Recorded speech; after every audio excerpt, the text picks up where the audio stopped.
Hello friends, स्वागत है आपका हमारे YouTube channel GK with me में।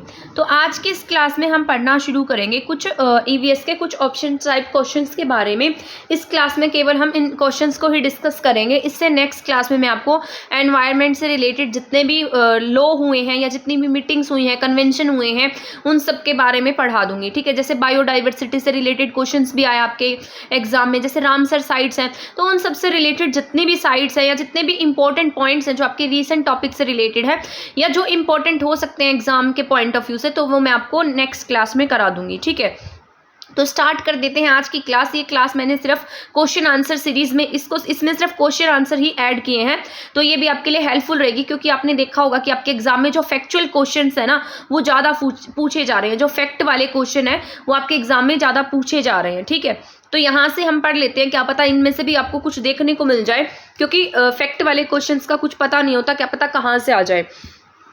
तो स्टार्ट कर देते हैं। यहाँ पर मैंने लिखा है उर्वरक के उपयोग से क्या होता है, यानी कि जब हम फर्टिलाइजर्स का, उर्वरक का ज़्यादा यूज़ कर लेते हैं तो उससे क्या होता है। मृदा प्रदूषण होता है, जल प्रदूषण होता है या वायु प्रदूषण होता है। तो आपको पता है फर्टिलाइजर्स के यूज़ से ये सभी होते हैं। ठीक है, तो उपयुक्त सभी होंगे। इसके बाद है वायुमंडलीय प्रदूषण का इंडिकेटर क्या है।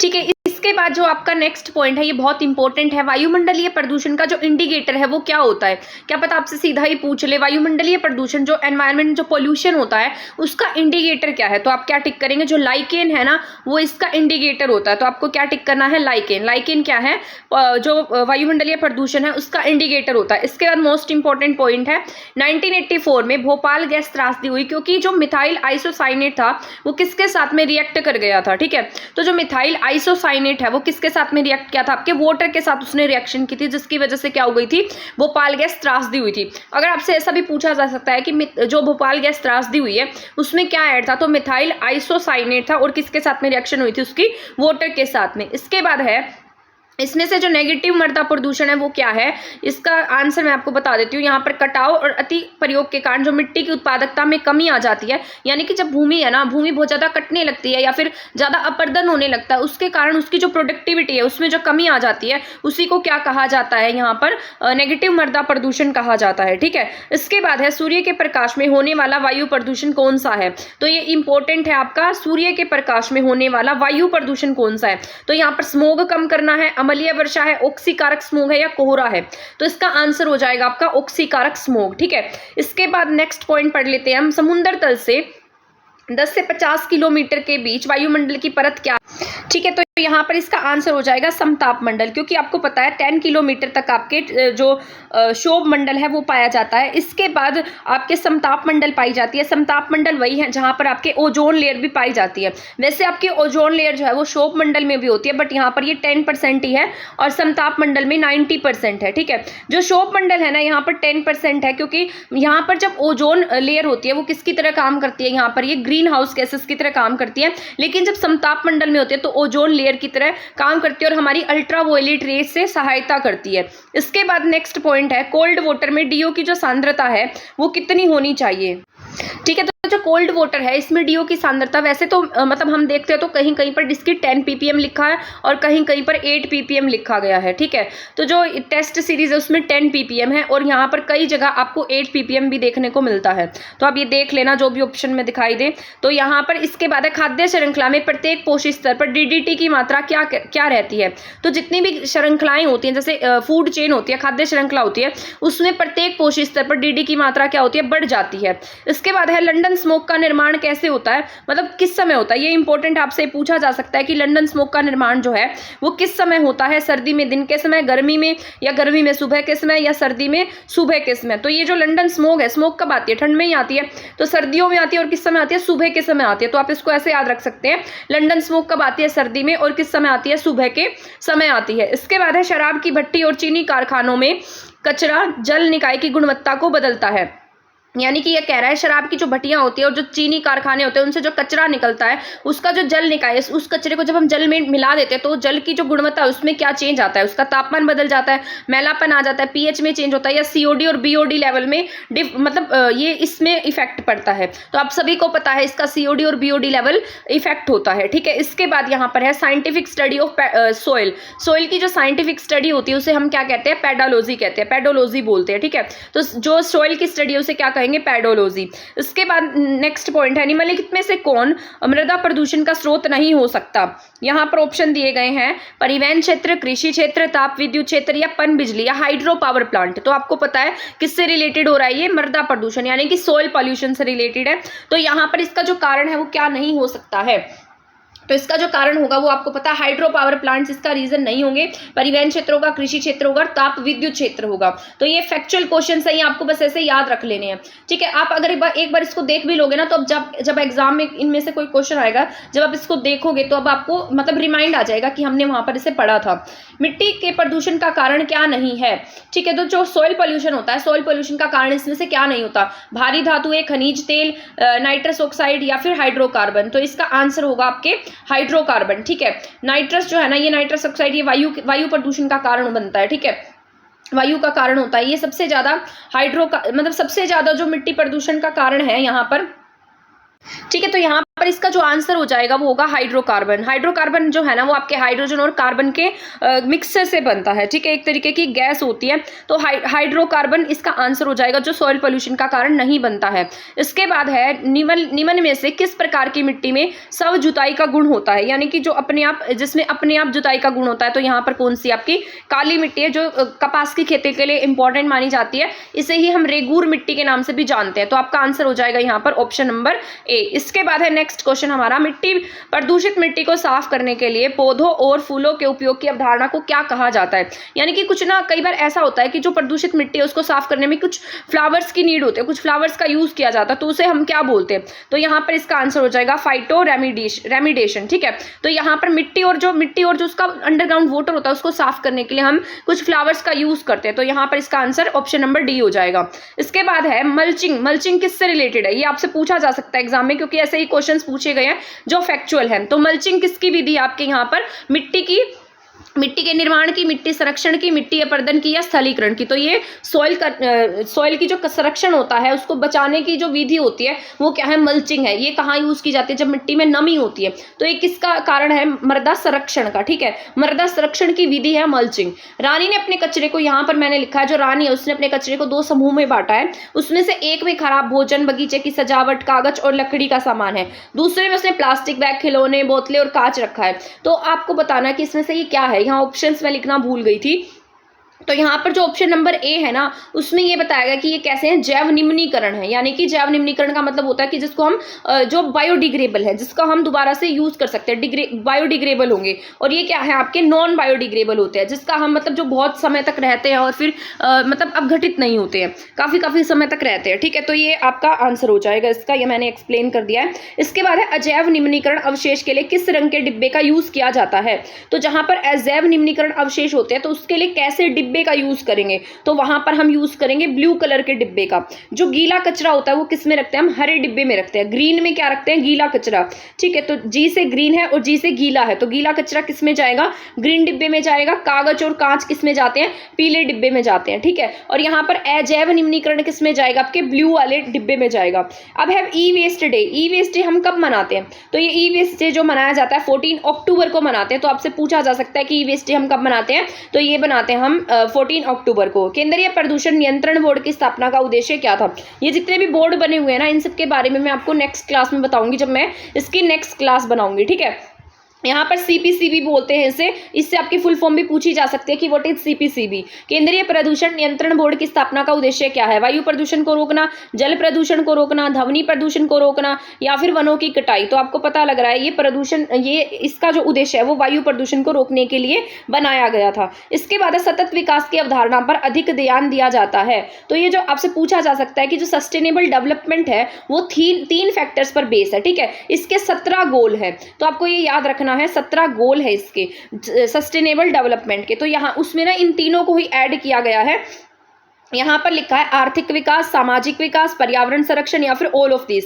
तो इसका आंसर हो जाएगा ऑल ऑफ दिस। ठीक है, तो ये तीनों फैक्टर्स पे काम करता है, जिसमें नो हंगर आता है, नो पॉवर्टी आता है, एजुकेशन के लिए बात करता है, जेंडर इक्वालिटी के लिए बात करता है। तो ये सारे के सारे फैक्टर्स सस्टेनेबल डेवलपमेंट में रखे गए हैं। तो और इसका जो टारगेट है ना वो कितना है, 2015 से लेकर 2030 तक का रखा गया है। तो आपको ये बातें याद रखनी है, बहुत जरूरी है आपके लिए। ठीक है, इसके बाद जो मैं नेक्स्ट क्लास बनाऊंगी ना, वहां आपको सारा एक्सप्लेन करके समझाऊंगी इन सब के बारे में। इसके बाद संयुक्त राष्ट्र के सतत विकास के लिए शिक्षा का दशक क्या है। यहाँ पर जो एजुकेशन है, एजुकेशन के लिए इन्होंने क्या गोल रखा है, तो इनका जो एजुकेशन का गोल था वो 2005 से 2014 तक का रखा गया था। और टोटल जितने भी गोल्स है ना इनके, वो टारगेट कब तक अचीव करना है, इन्हें 2030 तक अचीव कर लेना है। इसके बाद है सतत विकास पर संयुक्त राष्ट्र सम्मेलन के रूप में भी जाना जाता है। ठीक है, तो ये किसे जाना जाता है, तो यहाँ पर इसका आंसर हो जाएगा आपका ऑप्शन नंबर सी। तो यहाँ पर जो सतत विकास, सस्टेनेबल डेवलपमेंट पर संयुक्त राष्ट्र सम्मेलन UNSASD के रूप में भी जाना जाता है। तो आप क्या टिक करेंगे, रियो 2012। ठीक है, इसे रियो 2012 कहा जाता है और ये पहले हुआ था 1992 में, इसकी पहली बैठक हुई थी रियो डी जेनेरियो में। फिर यहाँ पर ये बहुत ज्यादा सफल रहा, तो 20 साल के बाद इन्होंने फिर से कहा निश्चय कैसे करने का, रियो में ही इसको डिसाइड किया गया कि हम फिर से भी कहाँ करेंगे इसका आयोजन, रियो में करेंगे, क्योंकि बहुत ज्यादा क्या रहा था, सफल रहा था। और हर 20 साल का टारगेट रखा था कि इस 20 साल तक हम क्या करेंगे, इस टारगेट को अचीव कर लेंगे। तो ये कहाँ पर क्या किसे कहा जाता है, रियो 2012 को बोला जाता है। इसके बाद सतत विकास शब्द किस वर्ष अस्तित्व में आया। वैसे तो आपका सस्टेनेबल डेवलपमेंट जो है वो कब आया है, 1987 में आया है। 1987 में ही ब्रुटलैंड आयोग ने क्या दी थी, रिपोर्ट दी थी। तो कहीं कहीं पर इसका आंसर ना 1980 भी दिया गया है, तो इसमें मुझे थोड़ी कंफ्यूजन थी। बट या वैसे आपका सस्टेनेबल डेवलपमेंट जो है, ब्रुटलैंड आयोग ने जब अपनी रिपोर्ट दी उसका यूज किया तो वो 1987 में किया है। ठीक है, शायद ऐसा हो सकता है कि इस वर्ड को पहले यूज कर लिया गया हो, बट इसका आंसर वैसे 1987 होना चाहिए था। उसके बाद है मरकरी और लेड जहरीले तत्व है। तो जो मरकरी और लेड है वो किसे सबसे ज्यादा इफेक्ट करते हैं, तो ये जो है ना अर्थ को सबसे ज्यादा इफेक्ट करते हैं, बहुत ज्यादा खतरनाक होते हैं ये। ठीक है, तो मरकरी और लेड क्या है, यहाँ पर अर्थ को बहुत इफेक्ट करते हैं। इसके साथ साथ जो वाटर को इफेक्ट करता है उसमें जस्ता आता है और शीशा आता है। तो यहाँ पर मरकरी और लेड को कौन इफेक्ट करता है, अर्थ इफेक्ट करता है, मतलब अर्थ को इफेक्ट करते हैं।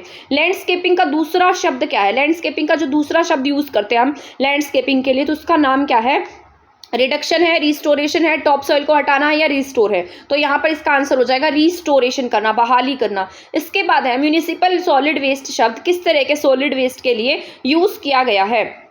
आपको पता है जो म्यूनिसिपल सॉलिड वेस्ट है किस तरीके के सॉलिड वेस्ट को बनाने के लिए इस्तेमाल किया गया है। तो ये कैसा है आपका, बहुत ज्यादा, तो ये जो है ना आपका म्यूनिसिपल सॉलिड वेस्ट बहुत ज्यादा खतरनाक नहीं होता, क्योंकि म्यूनिसिपल कमेटी जो हमारे घरों में जब कूड़ा कचरा होता है उन सब की बात कर रहा है। वैसे आपका सॉलिड वेस्ट की बात की जाएगी, जो ई वेस्ट वाला होता है वो हिजार्डियस होता है, यानी कि बहुत ज्यादा खतरनाक है, हाई लेवल का, बहुत ज्यादा विषाक्त है। पर ये म्यूनिसिपल वेस्ट की बात कर रहा है तो ये आपका गैर खतरनाक है, यानी कि इससे हमें बहुत ज्यादा खतरा नहीं है। इसके बाद निम्न में से किसे कई बार पुनर्चक्रित किया जा सकता है, यानी कि जो रिसाइकिल है, जैसे बहुत ज्यादा रिसाइकिल किया जा सकता है, तो इसमें से वो कौन सा सब्सटेंस है। यहाँ पर प्लास्टिक, लकड़ी, कार्बनिक सामग्री, एल्यूमिनियम, ये भी इंपॉर्टेंट है आपका। ये शायद पता नहीं, मैंने शायद एग्जाम में देखा है इस क्वेश्चन को, पता नहीं मैंने कहीं देखा है, मुझे याद नहीं है इसके बारे में, पर मैंने इस क्वेश्चन को कहीं ना कहीं किसी पेपर में देखा है। ठीक है, निम्न में से किसे कई बार पुनः चक्रित किया जा सकता है, यानी कि जिसे बार बार रिसाइकिल कर सकते हैं, तो इसका आंसर हो जाएगा एल्यूमिनियम। इसके बाद नेक्स्ट क्वेश्चन है प्लास्टिक को रिसाइकिल करने में मुश्किल सामग्री क्यों आती है। ठीक है, क्योंकि क्या होता है, बहुत ज्यादा कठोर होता है, बहुत चिपकने वाला होता है, इसमें बहुत ज्यादा बहुलक रेंजिन होते हैं, प्लास्टिक के डिफरेंट साइज होते हैं। तो प्लास्टिक को जब हम रिसाइकिल करते हैं तो उसमें जो ये इसको मतलब इसकी जो रिसाइकिल करने में हमें दिक्कत क्यों आती है एक तरीके की, क्योंकि इसमें क्या होता है, अलग अलग बहुलक रेजिन पाए जाते हैं। तो आपको ये याद रख लेना है क्या होते हैं, इसमें अलग अलग रेजिन होते हैं। इसके बाद दफनाए गए ठोस कचरे में कार्बनिक पदार्थ कैसे अपशिष्ट होते हैं। ठीक है, तो यहाँ अपघटित होते हैं, तो यहाँ आएगा दफनाए गए ठोस कचरे में कार्बनिक पदार्थ कैसे अपघटित हो जाते हैं। तो आप क्या टिक करेंगे, माइक्रोब्स के द्वारा, सूक्ष्म जीवों के द्वारा, ऑक्सीकरण के द्वारा, मिट्टी के कणों के द्वारा या पानी के बहाव के द्वारा। तो जो माइक्रोब्स होते हैं ना वो क्या करते हैं, इसका जो ठोस कचरा होता है उसे कार्बनिक पदार्थों में अपघटित कर देते हैं। तो इसका आंसर होगा सूक्ष्म जीवों की क्रिया के द्वारा। इसके बाद शहर में इकट्ठे किए गए कचरे को डंप करने का सबसे आसान तरीका क्या है।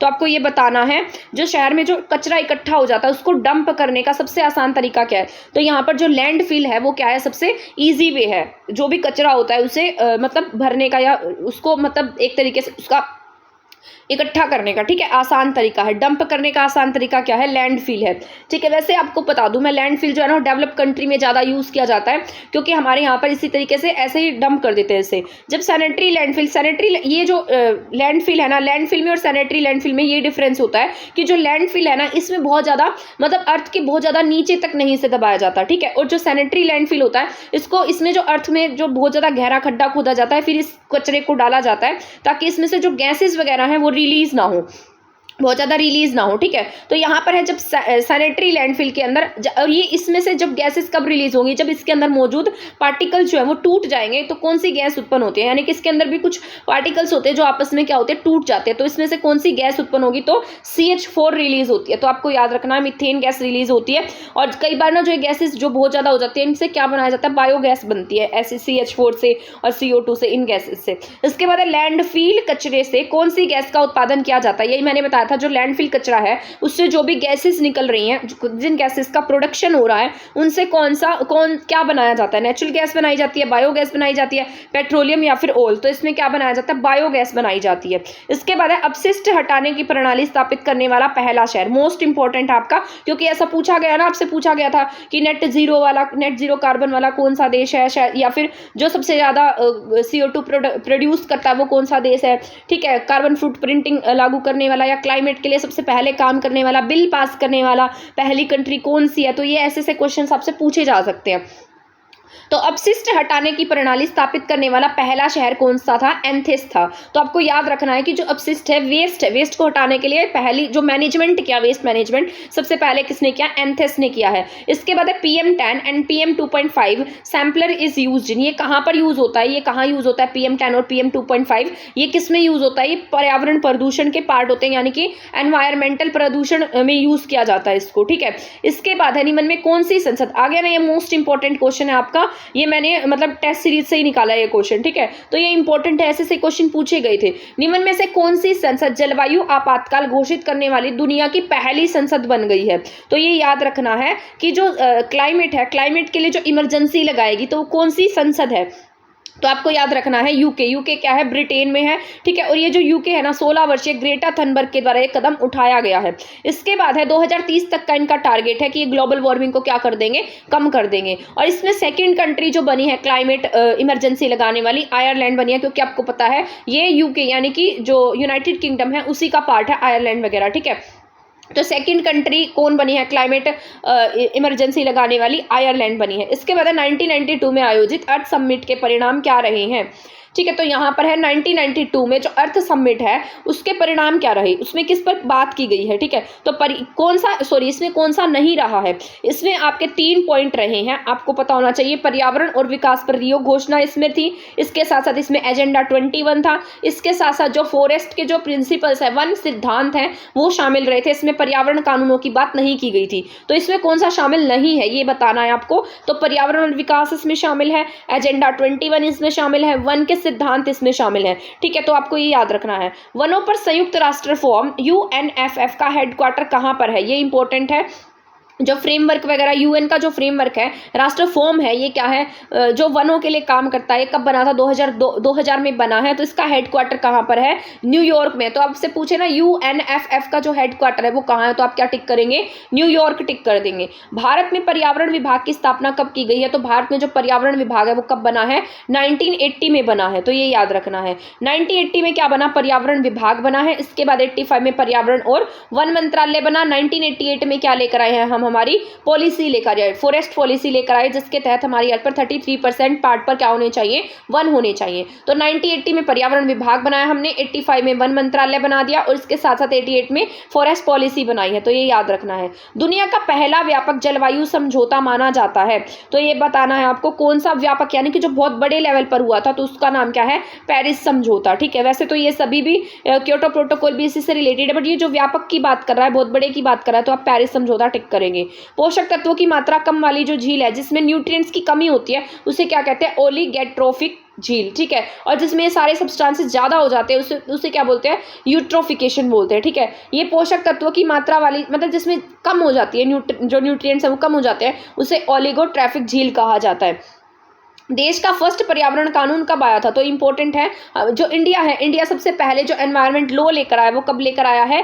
1974 में लाया। तो ये बात आपको क्या कर लेनी है, याद रख लेनी है कि हमारा जो एनवायरनमेंट का जो लॉ है सबसे पहले हम कब लेकर आए? 1974 में लेकर आए हैं, ठीक है। इसके बाद बेसेल प्रोटोकॉल जो है वो किससे रिलेटेड है? आपका बेसेल प्रोटोकॉल इंपॉर्टेंट है ये आपका, ठीक है। ये रिलेटेड है आपका वेस्ट मैनेजमेंट से रिलेटेड था ये आपका, ठीक है। तो Basel protocol is related to सीमा पर खतरनाक डंपिंग से रिलेटेड है, ई वेस्ट से रिलेटेड है, वेस्ट मैनेजमेंट से रिलेटेड है। तो आई होप यहाँ तक के क्वेश्चन आपको समझ में आ गए होंगे, ठीक है। इसके बाद मैं आपको नेक्स्ट क्लास में कराऊंगी जितने भी इम्पोर्टेंट जो भी जिस तरीके से प्रोटोकॉल हुए हैं उन सब के बारे में, जितने भी हमारे यहाँ पर जो भी जिस तरीके से मंत्रालय बनाए गए या कोई भी एक्ट लाया गया, जैसे पॉल्यूशन के लिए, जल प्रदूषण के लिए, वाटर पॉल्यूशन वायु प्रदूषण के लिए, मृदा प्रदूषण के लिए, और इसके साथ साथ जो इंपॉर्टेंट रिसेंट के कुछ टॉपिक्स रहे हैं वो भी मैंने ऐड किए हैं, वो भी मैं आपको नेक्स्ट क्लास में करा दूंगी। तब तक आप हमारे चैनल के साथ बने रहें। इसमें से भी शायद आपके कोई क्वेश्चन देखने को मिल जाए, तो इसको मिस मत कर दीजिएगा, क्योंकि आपके एग्जाम में बहुत कई तो क्वेश्चन ऐसे थे जो बहुत ईजी थे, तो उसको भी पढ़कर जाइएगा। स्टैटिक जीके होती है जिस तरीके से, जो फैक्ट पर बेस होती है ना, उस तरीके से पूछा गया। तो मिलते हैं नेक्स्ट क्लास में नेक्स्ट टॉपिक के साथ, तब तक आप हमारे चैनल के साथ बने रहें। थैंक यू, धन्यवाद।